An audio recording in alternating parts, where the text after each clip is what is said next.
Ocarina of Time is known for, well, how broken it is.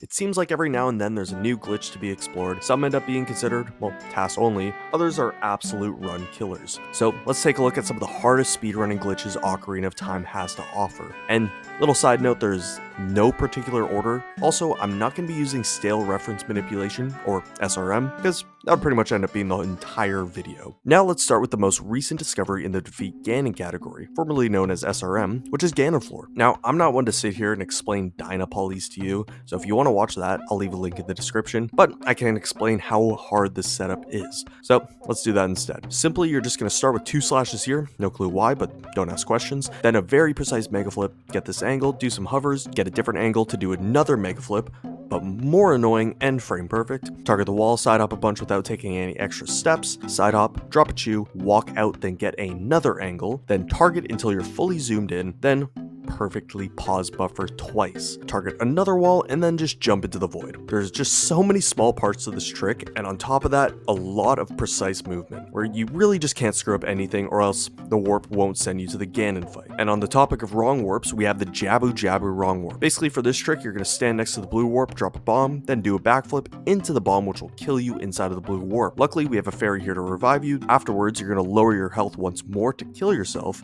again, which we have another fairy for, but this time we end up outside of the blue warp, where we have this weird looking door. Now to get this, we have to kill the boss at a certain part of the room, so that's fun for a boss that moves around whenever she wants, but side hop, roll, slash, shield, then turn around with the bomb in your hands. Then place said bomb in front of you so you get pushed through. Then, the part that's really hard is we're going to get this precise angle, hold boomerang, throw it at the same time as clicking through the final text box on screen, side hop, catch it, and pause buffer to a specific frame, just a backflip, and then you're going to end up into Dongo's Cavern. Easy run killer, it's done in 100% all dungeons and MST, which stands for Medallion, Stones, and Trials. But speaking of Medallion, Stones, and Trials, we have Deku Wrong Warp. This just sucks. I've tried it, wouldn't recommend it, but it's going to let you wrong warp to the Ganon fight at the end of the game. So you're going to slash, crouch stab twice, pull bomb, and just turn around, drop the bomb and backflip while pulling another bomb, then pause buffer and drop the bomb on a very specific frame, which will void you out. Now there's a trick in this game called Ocarina Item, normally done with a bottle, but in this case, it's done by pressing the item button on a perfect frame, which will allow you to hold an ocarina. Then after the blue warp sound, you're going to swing your hammer, then your sword, sidewalk a bit, and then side hop to this corner and enter the door. A lot of frame perfect tricks going on here. This gameplay really makes it easier than it actually is. And now for our last wrong warp, and that is 1080 and collapse skip. I combine these both because they're side by side in the 100% speedrun, and they're both really hard. And one of the biggest reasons is because it's at the very end of the run. There are a few prerequisites for this trick to actually work, mainly just so your game doesn't crash, but let's just do the trick. Side hop over the dead skull of Volvagia, side hop again just to disrespect her, but mainly just to get this heart container in this perfect spot. After that, you're going to drop a fish, then you're going to ocarina item the normal way, which is just by doing a backflip this time. After that, the blue warp will pretend to take you away, but really you're just going to walk straight, float a little bit, side hop, side roll, jump slash into this corner. Then after, you're going to shield turn right and let the blue warp just take you away, but you're going to be holding a very precise direction here at very precise frames. Otherwise, you won't get next to this door. But once you're next to the door, tease the blue warp once more and hit the door with a hammer and target on the same frame. A lot of precise movement here, really easy to mess up, but that'll take you to the collapse sequence. This part is even harder. You're going to get ISG, target the wall, side hop 3 times to guarantee the most specific and precise angle you can get in this run. Backflip, side hop, normal roll, side hop, back and forth.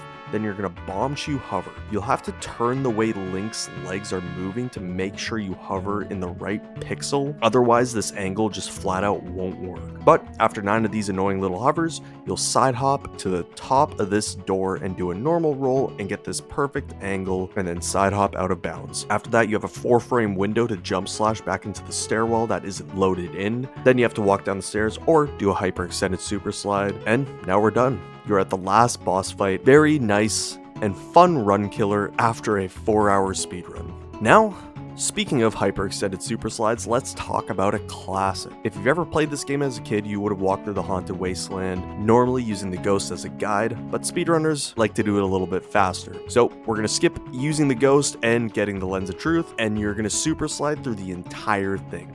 which is just insanely hard, because as you know, if you fall out of bounds, you have to go back to the start and retry. I'm just going to show it. Nothing really to explain here, to be honest. It's just flat out difficult. Now for a nice change of pace, we have a trick at the very start of a run this time, and that is Skulltula push. If you're tired of all this pause buffering we're doing, I don't blame you, but this one has a bunch, so get ready. After crawling through the crawl space, you're going to want to target the wall, side hop twice to the left and once to the right, then side roll, then side hop back to the right and side roll again. Backflip, roll, then one last side hop. This Skulltula is pissed at you, so you're going to want to hold a stick, pause buffer till this exact frame of the Skulltula, hit the Skulltula, then turn right immediately, and swing again on another exact frame, once more, killing the Skulltula, then on another exact frame, you're going to want to turn right, target, and backflip without holding any direction. Then on the exact frame you land, start backwalking, and the Skulltula will push you through the ground, and you can just swim your way to bomb shoes. Despite being so hard, this one's not nearly as bad just because it's only about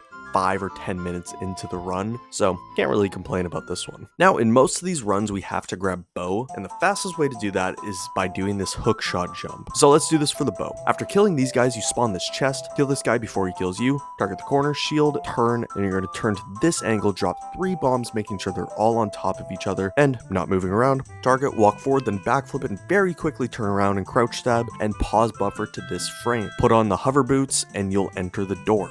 Well, sort of. After shield dropping a bomb, you pull hookshot, then turn all the way around to this frame. Then point your hookshot at the chest while hookshotting it, and then the bomb you dropped will kill you and you will reach the bow room. That bomb drop is very precise. You have to know which frame is the right frame you want to start your turn, and that is by using the bomb flashes. So that just makes it a little bit annoying, but this trick saves you from going through the entire dungeon, so it's kind of worth it. And with that being said, that is the end of all these glitches. Hopefully you've learned a little bit, or not. And hey, if I missed any, just let me know in the comments below. But all these tricks are hard to do. Hopefully you enjoyed the video. I'll be uploading Majora's Mask around next week, so be sure to subscribe for that. And as always, thanks for watching.